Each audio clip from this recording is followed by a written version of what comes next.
climate summary for this evening as of 5 p.m., December 29th, 2021. Today's high temperature was 82 degrees. This high was 10 degrees above the normal high of 72. There we go. Basically everything going off. The first activation of the WR300 version 4. I don't know why this thing doesn't actually have does this thing not have a siren for tests? Because it didn't go off at all. It went off, but it didn't do the siren. The HH went off.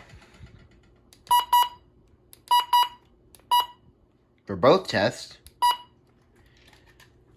And then the Radio Shack 382 went off, and everything else did. This went off for a warning the first time. If I can scroll to it. It's kind of funny, but there we go. The final weekly test of the year 2021. Basically, everything activated. This activated earlier today, and not activated earlier today, but first activation of the WR300 version 4. And yeah, everything went off.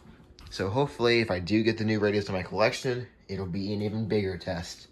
I'm very happy with that.